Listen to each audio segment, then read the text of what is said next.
After being gone for a month in Arizona, Vietnam, and Utah, I was very excited to get home and resume progress on the YZ, and I decided to start by rebuilding the forks.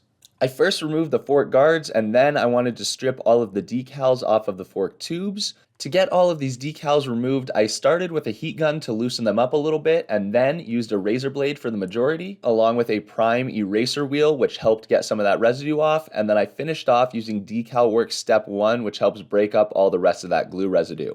Rebuilding these YZ250 forks really is not that tricky and only requires a couple specialty tools. It will cost you less to buy these tools once and learn to use them yourself than it will to have your suspension rebuilt by a shop. I will link the specialty tools used in the description below, and if you purchase using my links, I earn a small commission which helps out with the content. I began by removing the damping adjuster from the fork using a 17mm socket. This threads into the bottom of the fork tube, and once all of those threads are removed, you can then push down on the fork leg to access another 15mm nut that's attached to the damping assembly. Once you put a 15mm wrench on that nut, you can use your wrench or socket to actually remove that damping adjuster. You can then remove the damper rod with a pair of needle nose pliers or simply by tipping the fork over, and you're going to want to let all that oil drain out. At this point, it's convenient to put the upper fork tube in a vise, and you can remove the dust seal using a small flat blade screwdriver. You should easily be able to remove the retaining clip with that same flat blade screwdriver. From there, you can use the fork tubes like a slide hammer and pull the lower out from the upper. Now you will need your fork cap wrench, which is one of the few specialty tools required to do this job, and you should use that to unscrew the cartridge from the upper tube. Now, these forks had Motion Pro bleeders on them, which are super convenient, but I needed to take this off in order to remove that base valve from the cartridge. So after unscrewing that, I inserted my second specialty tool, the base valve tool right here, to separate the base valve from the cartridge. Note that if you're just replacing fork seals, this is not necessary. That said, if your fork is this far apart, it's a really good idea to go ahead and do, because there's a separate oil chamber in here that also needs to be drained and replaced. I shifted my focus to the lower fork tube and removed the bushings and seals. Note that if you just bought a seal kit, that will come with the fork seal and the dust seal, and you'll reuse everything else. If you bought a full bushing kit, it should come with each of the bushings and rings you need, aside from that big washer. That pretty much never comes in any kit. At this point, I had my forks fully disassembled, so it was time to prep and Cerakote the upper tubes. If you'd like to see this process, watch on. If you'd like to just see how the forks come back together, then skip to 4 minutes and 17 seconds. After soaking the fork tubes in simple green degreaser, as Cerakote recommends, for about a half hour, I put them in the blast cabinet and stripped them using 100 grit aluminum oxide. This made the fork tubes ready for the gas out phase, which is where you bake them in the oven for 1 hour at 300 degrees, and this is supposed to remove any leftover oils or contaminants beneath the surface. After an hour, I removed my piping hot fork tubes, and while I let them cool, I set up my makeshift paint booth in the garage. I just ordered a big drop cloth on Amazon and hung some hooks from the ceiling, and I think this should be pretty effective moving forward. Initially, I planned to just leave the fork tubes gold, but they had a lot of pits and scratches that were not repairable, so I decided it would look better if I stripped them and Cerakoted them. So I decided to use the color Cerakote Smoke and go for a nice dark gray look on the fork tubes. I'd like to give a big thanks to Cerakote for supporting this project. As you guys know, it's something I've wanted to do on my own for a very long time, and I'm thrilled to finally have the setup. I'll be honest in saying I still have a lot to learn about applying Cerakote. For this being my first time Cerakoting a part, I wasn't exactly sure how thick to apply it on the first coat, how many coats to apply, what exactly my settings for the gun should be, so it was a learning experience, and overall, I am very happy with how these fork tubes turned out. They do have a couple minor imperfections and a couple spots I see that I could have sprayed a little bit more thoroughly, but overall, they look really good, and I'm pretty proud of my first batch of Cerakoted parts. After polishing up the lowers using Prime MX cleaning wheels, first on the bench buffer and then the Dremel, I laid all of my components out to prepare for the rebuild.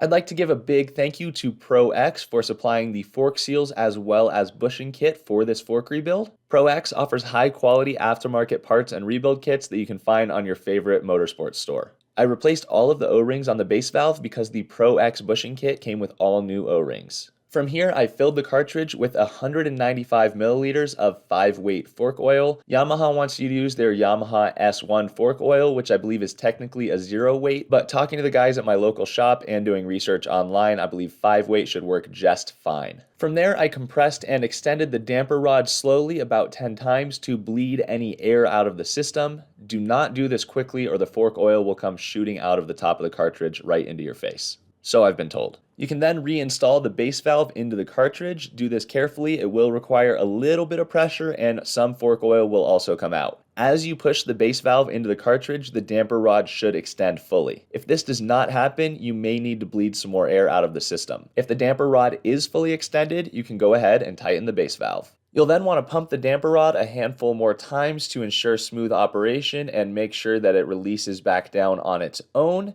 And once you've done that, compress it all the way in once to allow excess oil to flow out of the holes at the top of the cartridge. Switching back to the lowers, it's time to get some new seals and bushings installed.